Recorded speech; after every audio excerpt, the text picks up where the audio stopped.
Bonjour, nous reprenons notre module d'optique géométrique avec un quatrième chapitre sur l'étude des systèmes sphériques. Dans ce chapitre, nous allons traiter successivement la réflexion sur les surfaces sphériques, en l'occurrence les miroirs sphériques, suivi d'un paragraphe sur la réfraction sur toujours des surfaces sphériques, c'est ce qu'on appelle les dioptres sphériques. Alors, pour la réflexion sur la surface sphérique, principalement, on va considérer le miroir sphérique et on va pouvoir définir le miroir sphérique comme étant une surface sphérique capable de réfléchir la lumière presque en totalité. Donc, un miroir sphérique dispose d'un centre C, d'un sommet S et d'un rayon SC, qu'on note grand R. Donc, comme on peut le voir devant nous, nous avons deux types de configuration. Nous avons la configuration d'un miroir concave. Donc, je considère la lumière qui arrive de la gauche vers la droite. Et donc, la lumière va directement sur cette partie-là qui est la partie qui réfléchit la lumière. Et nous avons le centre C qui se trouve dans cette partie, justement, qui réfléchit la lumière. Donc, on va l'appeler le miroir concave.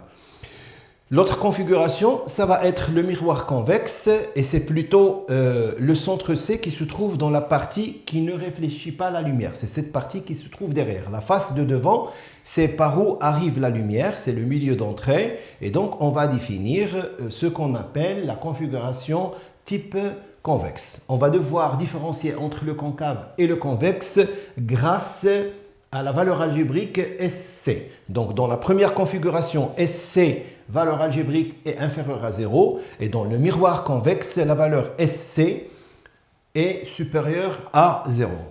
Et on reporte sur ce slide aussi donc l'exemple réel d'un miroir sphérique. Donc, c'est une surface qui renvoie, dans ce cas-là, qui renvoie de la lumière. Dans ce cas-là, nous avons un miroir sphérique de type convexe. Nous avons aussi d'autres définitions. Donc, un miroir sphérique peut être considéré comme étant une portion de sphère dont l'une des faces est réfléchissante. En général, c'est une calotte sphérique de sommet S, de centre C et bien sûr de rayon SC. Comme c'est sphérique, nous avons l'axe principal. L'axe principal, c'est la droite CS qui constitue la normale au dioptre sphérique passant par S. Donc, ce que je reporte sur cette figure, c'est le type concave. Et vous avez donc un rayon incident qui arrive de la gauche vers la droite et qui est réfléchi en passant par l'axe de ce miroir. Bien évidemment, le principe que j'utilise est tout simplement la loi de Descartes, c'est-à-dire l'angle incident est égal à l'angle de réflexion. Donc, un miroir sphérique concave est caractérisé, comme je l'ai dit, par une face réfléchissante se trouvant du même côté du centre C. Et évidemment, pour le miroir convexe, on va devoir trouver le centre C qui se trouve dans la partie qui ne réfléchit pas la lumière. Dans ce deuxième paragraphe, on va parler plutôt du stigmatisme et de la construction géométrique. Donc, je considère un miroir de type concave, je considère le centre, le sommet, je considère un point lumineux qui envoie un rayon sur la surface au point B, et donc, selon la loi de Descartes, donc, il sera réfléchi en passant par cet axe. Je prends un autre rayon lumineux qui va de A, mais qui passe par C et par S, et donc leur intersection va donner le point A' qui sera considéré comme image de A à travers le dioptre sphérique.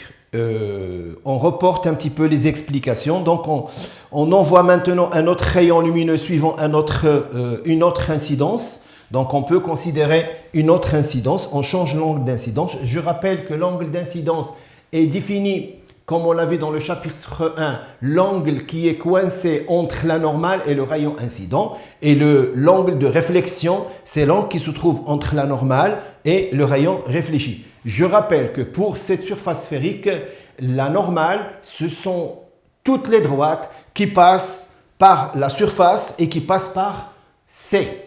Donc, nous n'avons pas une seule normale, nous avons toutes les droites qui sont concurrentes mais qui passent par le centre C, sont considérées comme des normales. Donc, Entre B et C, c'est une normale. Entre A et C, c'est une normale. Et je peux choisir aussi d'autres normales selon le besoin, selon l'angle d'incidence. Donc, si je change l'angle d'incidence, eh bien, le point A' va aussi changer. Donc, parler du stigmatisme, c'est voir si on considère un point objet qui envoie de la lumière vers le miroir, est-ce qu'on aura une image unique quand je change l'angle d'incidence. Donc, si je prends des rayons parallèles qui viennent de l'infini, qui s'orientent vers ce miroir concave, regardez, vous avez de la convergence qui n'est pas tout à fait sur un point, c'est une petite sphère, c'est un petit espace, et dans ce cas, comme on a changé d'incidence, on n'obtient pas forcément la même position. Donc, on va confirmer encore une fois, comme on l'a rappelé au chapitre 2, que pour le miroir sphérique, le stigmatisme rigoureux n'est pas réalisé et on va devoir appliquer les conditions de Gauss. Alors, relation de conjugaison, paragraphe 3. Donc, comme tous les systèmes optiques, nous allons établir ce qu'on appelle la relation de fermeture ou la relation de conjugaison. Donc, pour le miroir sphérique, je considère aussi une configuration de type concave. Je considère un point objet qui donne un rayon lumineux vers B qui est réfléchi en passant par l'axe. Je considère le rayon normal qui va de A vers C vers S qui sera réfléchi vers lui-même et je construis à prime image de A à travers ce miroir. Bien évidemment, je travaille dans les conditions d'approximation de Gauss et dans les conditions d'approximation de Gauss, je vais considérer les rayons par axiaux, c'est-à-dire les angles petits et je vais considérer que le miroir en question, c'est un miroir de faible ouverture ou bien de faible étendue. Je ne vais pas considérer des miroirs de rayon égal à 2 mètres ou 3 mètres. D'accord ? Donc, pour établir cette relation de conjugaison, c'est la relation qui va vous servir pour régler tous les problèmes et tous les exercices que vous aurez à traiter, en TD par exemple. On va sélectionner les triangles A, B et C et après, on va prendre les triangles C, B et A'. Je vais noter l'angle U, c'est l'angle B, C et B, A et C. Je vais noter l'angle θ, B, C et A', je vais noter l'angle U', B, A' et S. Donc, dans le premier triangle ABC, vous avez la somme des angles est égale à 180 degrés. Donc, c'est-à-dire U plus I plus cet angle qui est là, eh bien, l'angle qui est là, ce n'est autre que pi, 180, moins θ. Donc, pi moins θ plus U plus I égale à pi. Ensuite, dans le triangle B, C et A', vous avez pi moins U', c'est-à-dire ce qui est là. Ça, c'est pi moins U' plus I. Pourquoi I? Parce que I, c'est l'angle de réflexion. Et d'après la loi de Descartes, l'angle d'incidence égale à l'angle de réflexion. Donc, pi moins U' plus I plus θ égale aussi à pi. Maintenant, je remarque que pi existe de ce côté-là et de ce côté-là, je vais devoir simplifier. Je remarque aussi dans la deuxième équation que pi existe dans les deux parties. Je vais devoir simplifier et je vais sommer. Donc, quand je vais sommer, je vais trouver 2θ égale à U plus U'. Pour rappel, j'ai mis le schéma sur votre droite en bas. D'un autre côté, donc je considère cette équation, d'un autre côté, je vais regarder tout simplement si je fais la projection du point B sur l'axe CS. Donc, je note la projection orthogonale sur l'axe avec le point H et je vais devoir former des triangles rectangles. Les triangles rectangles que j'ai, c'est ABH, CBH et A'BH. Et à chaque fois, je vais considérer l'angle θ, l'angle U et U'. Donc, je commence par la tangente de U. Donc, la tangente de U n'est autre que HB sur AH. La tangente de θ, c'est HB sur CH. C'est ça. Et la tangente de U', c'est HB sur A'H. Donc, voilà l'expression de 3 tangentes. Et je sais que je suis dans les conditions de Gauss, c'est-à-dire je prends des angles petits, c'est-à-dire les incidents et les réfléchis doivent être petits. Et quand j'ai les conditions d'approximation de Gauss, la tangente qui est égale à sinus sur cosinus, le sinus doit être égal à l'angle et le cosinus est égal à 1. Donc la tangente est égale à lui-même. Donc la tangente de U égale à U, la tangente de U' égale à U', la tangente de θ égale à θ. Et je vais devoir remplacer les expressions de U, U' et θ dans l'équation de θ égale U plus U'. Donc, dans ces conditions de Gauss aussi, je n'oublie pas que quand on a un système optique de faible ouverture, c'est-à-dire que le point B, il est beaucoup plus proche au point S, le sommet. B, je rappelle, c'est le point incident. Maintenant, quand je fais la projection, le H va être proche de S. Toujours aussi dans les conditions d'approximation de Gauss, j'ai la projection des incidents sur la surface qui s'approche du sommet. Et dans ce cas, je vais devoir confondre le point S, c'est-à-dire le sommet, avec la projection des rayons incidents. Et donc, si je remplace S par H dans ces expressions, donc j'ai 2 fois θ, c'est-à-dire 2 fois HB sur CH, égale à U, c'est-à-dire égal à HB sur AH, plus U', qui est égal à HB sur A'H. Donc, si je remplace dans cette équation, je vais devoir trouver la fameuse relation de conjugaison des miroirs sphériques dans les conditions de Gauss.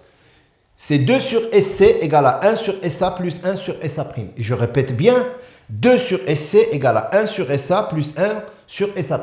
Vous pouvez l'écrire, c'est 1 sur SA plus 1 sur SA' égale à 2 sur SC. C'est la relation qui va lier la position de l'objet et de l'image par rapport à S au rayon du miroir sphérique. Ça, c'est une relation à retenir parce que avec cette relation, vous allez devoir faire vos exercices. Bien, nous pouvons de manière très simple, en utilisant juste la relation de Schall, montrer qu'il existe une autre relation de conjugaison avec origine au centre. Parce que celle-là, c'est avec origine au sommet dans les conditions de Gauss. Et cette autre relation, c'est 2 sur CS égale à 1 sur CA plus 1 sur CA'. Vous allez juste partir de cette relation en écrivant que SA égale à SC plus CA, en écrivant que SA' égale à SC plus CA'. Vous inversez SC est égal en valeur algébrique moins CS et vous allez effectuer vos calculs pour trouver que la relation de conjugaison va s'écrire de cette manière. Bien, ceci étant dit, donc nous connaissons maintenant les deux relations de conjugaison avec origine au sommet et avec origine au centre. Et nous allons bien évidemment parler des points focaux, objet et image, et des plans focaux, objet et image. Et on va commencer par définir d'abord le point foyer-objet et le point foyer-image pour un miroir sphérique. Alors, on le sait et on va le démontrer que les points F et F' pour un miroir sphérique sont confondus. Donc, je considère la configuration devant nous d'un miroir concave, sphérique, et d'un miroir sphérique convexe. Et on va définir un point focal objet, image F' est défini comme l'image d'un point objet situé à l'infini, c'est-à-dire que A est à l'infini, ce qui lui correspond F' égale à A'. Donc, en d'autres termes, pour déterminer le point F', je dois considérer une image qui se trouve à l'infini. Si l'image est en F', ça veut dire que l'objet est quelque part à l'infini. Et donc, je vais revenir à mon équation et remplacer par A' par F' et considérer que A à l'infini. Si A est à l'infini, ça veut dire 1 sur l'infini est égal à 0 et 1 sur SA' devient 1 sur SF'. Donc, vous faites monter SF' ici et vous aurez SC qui était au dénominateur va passer au numérateur et donc vous allez montrer rapidement que SF' qui est noté petit f', la distance focale image est égale à SC sur 2. Ne confondez pas la distance avec le point. Donc F', c'est une distance focale qui est égale à SF' et le point, c'est grand F'. C'est ce que je note ici. Pour le miroir concave, ça veut dire que tous les rayons qui sont à l'infini vont être réfléchis en passant par F'. F' est considéré un point caractéristique d'un système optique. Dans ce cas, c'est le miroir sphérique. Donc, juste, il va falloir retenir la définition de ce qu'on appelle le point foyer-image. Le point foyer-image, c'est un point si son objet est à l'infini. Et inversement, pour le foyer-objet, on va le faire par la suite. Donc, voilà pour la définition du point f'. Maintenant, si je veux parler de f, je fais l'opération inverse. Un point A est au foyer f, c'est-à-dire le foyer objet, si l'image est rejetée à l'infini. Donc, si je reviens à ma relation, si l'image est rejetée à l'infini, 1 sur l'infini va être 0 et SA va être remplacé par SF et je peux rapidement trouver que SF est égal à petit f égale à SC sur 2. Et on remarque que f' égale SC sur 2, f égale SC sur 2, ça veut dire que pour le miroir sphérique, et c'est le seul système qui le réalise, le foyer objet et le foyer image sont deux points qui sont confondus et c'est encore mieux parce qu'ils vont se trouver juste entre le centre et le sommet. C'est le milieu. C'est-à-dire que la localisation de ce point-là, F et F', c'est entre C et S et c'est le milieu. Donc pour la configuration concave et pour la configuration convexe, c'est la même chose. Donc SC sur 2, c'est-à-dire au milieu. Alors, toutes les droites qui passent par le point F', perpendiculairement à l'axe principal, sont appelées le plan focal objet. Et dans ce cas, pour le miroir sphérique, il est confondu au plan focal image. Pour le concave, il est dans la partie réelle. Et pour le miroir convexe, ce plan se trouve dans la partie virtuelle. Voilà. Donc, ça c'est pour le point F et le point F'. Maintenant, paragraphe 1.5, on va parler du grandissement et de ce qu'on appelle la formule de Newton. Donc, la même chose, vous pouvez revenir à ce schéma-là, par exemple, et vous pouvez facilement montrer que le gamma, ce qu'on a traité au chapitre 2, c'est ce qu'on appelle le grandissement transversal, qui n'est autre que la valeur algébrique de l'image sur la valeur algébrique de l'objet. Donc, c'est la hauteur de l'image sur la hauteur de l'objet. On peut rapidement et facilement montrer que c'est égal à CA' sur CA. C'est aussi une relation de conjugaison, si on veut. C'est le grandissement transversal avec origine au centre, bien sûr. Mais on peut aussi facilement montrer que gamma, qui est le même, d'ailleurs, est égal à moins SA' sur SA. Et je répète, ce n'est pas SA' sur SA. Gamma égale à moins SA' sur SA. On peut aussi le montrer que ce gamma-là est égal à moins petit f sur FA égal à moins f'A' sur F'. Et de là, je vais sortir la relation de Newton qui est juste le produit de f' moins FA f'A' est égal à 0. C'est ce qu'on appelle la relation de Newton. On essaiera dans les travaux dirigés de faire les applications nécessaires et de retrouver ces formules. Maintenant, le paragraphe 6, représentation dans les conditions de Gauss. Bien évidemment, dans les conditions de Gauss, nous considérons l'objet petit plan perpendiculaire à l'axe principal. Nous considérons que le système est de faible étendue et que les rayons sont paraxiaux, c'est-à-dire les angles sont petits. Quand je considère le système, la troisième condition ou la deuxième, le système de faible étendue, c'est-à-dire je vais considérer une surface sphérique, mais je vais prendre juste la partie centrale autour de S.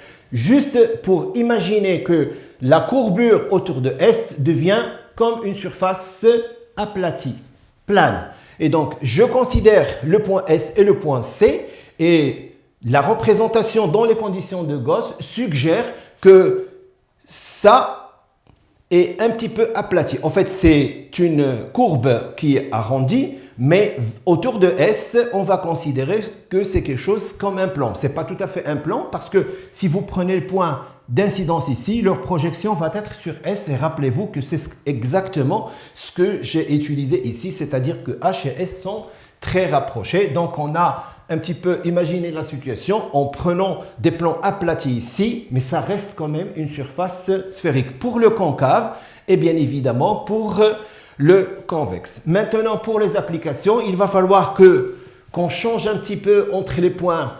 Parce que quand on a voulu faire la démonstration, on a considéré des points. Maintenant, pour les applications, je vais passer à prendre des objets étendus et je préfère directement passer sur ce slide pour le faire devant vous et on va essayer de construire pour le concave et après on va terminer ce paragraphe en passant sur une application avec le convexe. Très bien. Donc de manière générale, ça c'est la configuration de type concave. Ça veut dire j'ai un C, j'ai un S et SC est inférieur à 0. Donc rappelez-vous ce qu'on a fait.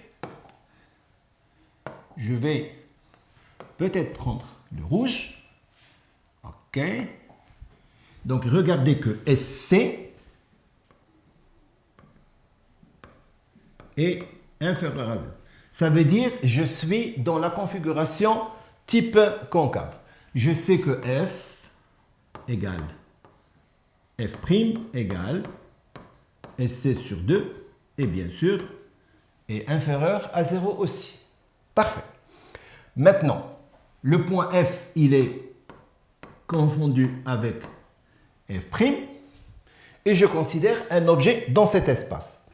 Si vous revenez au chapitre 2, nous avons défini que pour les systèmes qui réfléchissent la lumière, la partie des objets réels et des images réelles se trouve avant le sommet. Parce que la lumière entre par ce milieu, va faire sa réflexion et va sortir par le même milieu.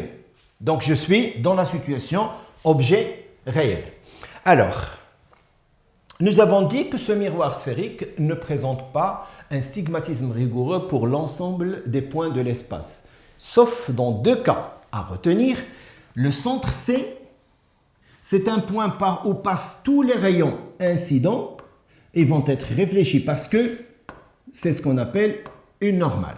Donc, incident et réfléchi. Donc, le point C, c'est un point qui réalise le stigmatisme parfait et le couple de points conjugués, c'est C et C. Ça, c'est A et ça, c'est A'.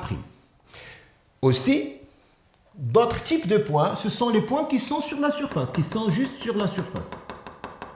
Ce sont des points qui vont donner leur propre image. Donc, tous les points de la surface réalisent le stigmatisme parfait. Donc, le miroir sphérique convexe ou concave n'est pas rigoureusement stigmatique pour tous les points, sauf dans deux cas, le centre et les points de sa surface. Très bien. Je vais devoir effacer ça pour faire ma représentation.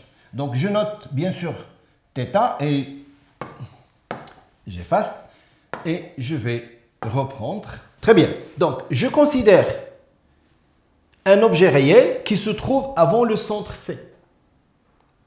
Je peux considérer un objet réel qui se trouve entre C et F, entre F' et S, mais je peux aussi considérer un objet qui se trouve ici. Et dans ce cas, vous avez compris, l'objet que je considère est un objet qui est virtuel. Donc, on va essayer de faire un premier cas. Peut-être on fera d'autres cas pour les travaux dirigés. Donc, je peux avoir cette position entre moins l'infini et C. Ça va donner une image différente si je prends l'objet dans cet espace et différente si je prends l'objet dans cet espace. Et bien évidemment, ça c'est réel. Donc, toujours A et B, A et B. Et vous avez aussi la possibilité même d'aller plus loin et de faire la démonstration pour l'objet virtuel. Alors, si je passe à l'autre configuration qui est le convexe, c'est la même chose. Donc, vous avez la possibilité de considérer l'objet réel juste avant S, parce que S pour nous, c'est le repère, c'est le 0 et c'est le repère. C'est-à-dire, ici, vous avez le 0. Ici, c'est positif et de ce côté-là, c'est négatif. Le S, c'est ce point-là. Donc, c'est la même chose. Je peux considérer un objet dans cet espace entre S et F' et un objet dans cet espace et un objet dans cet espace. Ça veut dire que j'ai, pour le convexe, possibilité d'avoir l'objet réel et 3 possibilités d'avoir l'objet virtuel. Et vous avez à chaque fois des résultats différents. Et pour le concave, vous avez première possibilité, 2 et 3 d'objets réels et vous avez une possibilité d'objet virtuel. Donc en tout, pour comprendre le miroir sphérique concave et convexe, vous avez 4 cas à traiter pour le concave et vous avez 4 cas à traiter pour le convexe. Et sincèrement, je vous conseille de faire les 4 cas.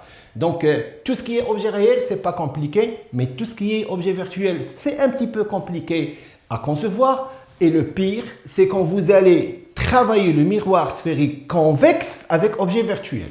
Donc, on va faire un cas après, mais je commence par le cas le plus simple. Donc, je considère un objet réel et je vais chercher son image.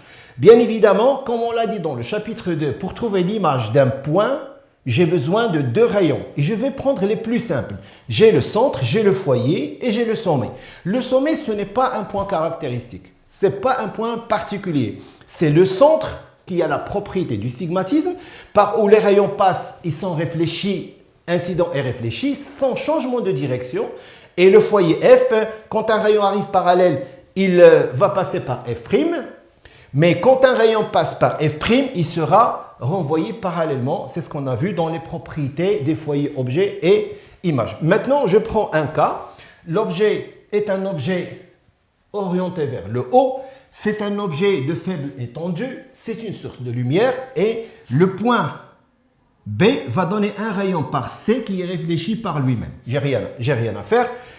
Ce que je vous conseille de faire, ne jamais envoyer des rayons lumineux pleins de l'autre côté d'un miroir, parce que ça va être aberrant, parce que ça va être tout simplement virtuel.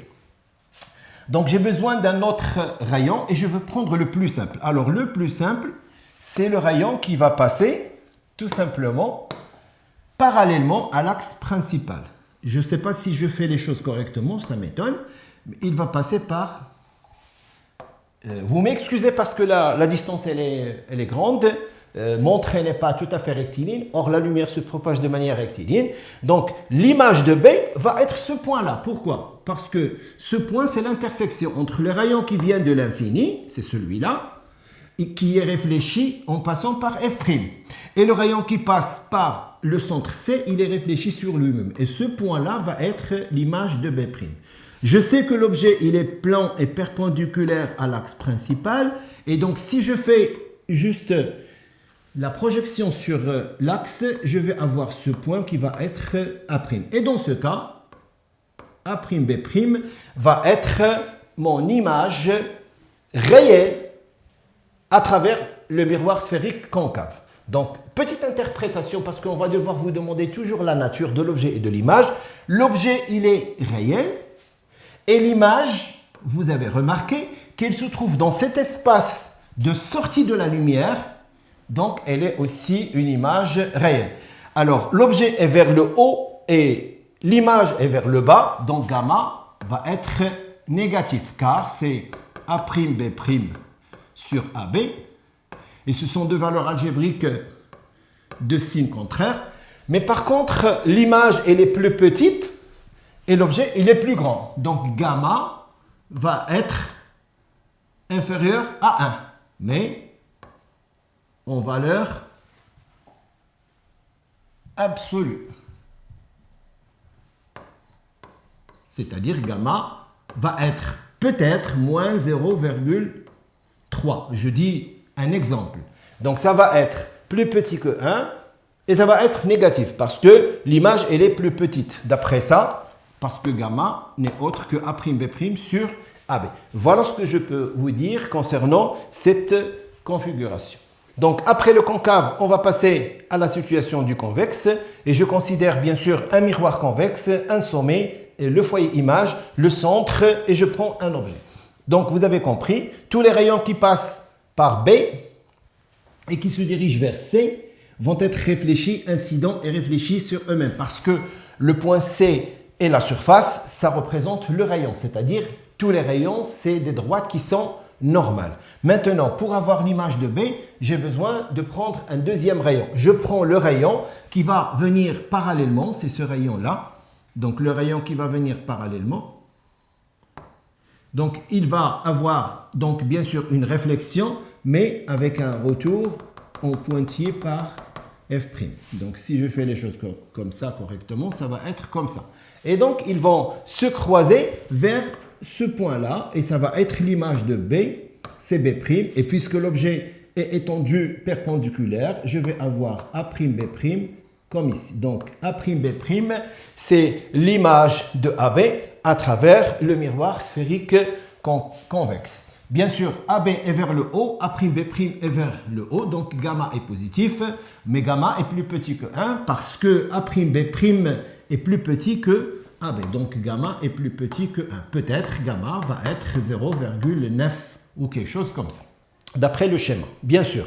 Maintenant, après la représentation sur le convexe et le concave, on termine ce paragraphe sur la réflexion sur une surface sphérique et on va donner rendez-vous la semaine prochaine pour la partie sur la réfraction de la lumière sur des systèmes sphériques, c'est-à-dire les dioptres sphériques.